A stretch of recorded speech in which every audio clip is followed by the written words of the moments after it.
अस्सलामु अलैकुम रहमतुल्लाहि व बरकातुहू। आज मैं आप लोगों के सामने एक शिकारी और एक परिंदे का एक मुख्तसर वाक़िया पेश करता हूँ। इसे तवज्जो से सुनने की कोशिश करें, हो सकता है इसमें हमें कुछ इबरत मिल जाए। घंटे घंटे न्यूज़ देखने के लिए, बहुत सारी चीज़ों को देखने के लिए तो इंसान के पास वक्त है, लेकिन हमें आखिरत में काम आने वाली चीज़ों को सुनने के लिए शायद कि हमारे पास वक्त कम पड़ रहा है। तो एक शिकारी था जिसने एक परिंदे के बच्चे को लाकर उसके पिंजरे में बंद कर दिया और करने के बाद उसकी वहीं पर परवरिश करता रहा, खाने पीने की चीज़ें उसे देता रहा। धीरे धीरे से वो परिंदा जब बड़ा हुआ तो शिकारी को रहम आया और उसने पिंजरे का दरवाज़ा खोल के कहा कि भाई, मैंने तुझे बहुत दिनों से कैद कर दिया, मैं तुझे आज़ाद करता हूँ, जा अपनी फिजाओं में, हवाओं में, अब तू अपनी ज़िंदगी जी ले। तो वो परिंदा मायूसी से शिकारी की तरफ देखता रहा। तो उसने कहा कि भाई जा, मैंने तुझे आज़ाद कर दिया है। तो वो फिर भी मायूसी से देखता रहा। राह परवाज़ क्या है, कैसे उड़ा जाता है, कहाँ कबीला है, मेरी तो यही पिंजरे के अंदर ज़िंदगी है। तूने तो मुझे लाकर यहाँ कैद कर दिया, मैं कैसे पहचानूं, कैसे उड़ूं, कैसे बाहर निकलूं, मुझे तो इसकी आदत नहीं है। वो शिकारी बड़े अफसोस के साथ देखता रहा परिंदे को। कहा, दिल में मैंने इससे मोहब्बत की, लेकिन मैंने इसकी ज़िंदगी तबाह कर दी। कुछ हाल हमारा ऐसा ही है।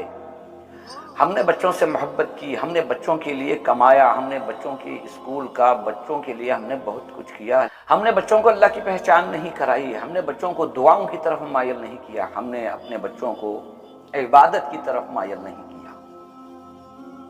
अनकरीब ऐसा भी हो जाता है कि माँ या बाप बीमार हो जाएं तो माल खर्च करने के लिए तैयार हैं, वक्त खर्च करने के लिए तैयार हैं।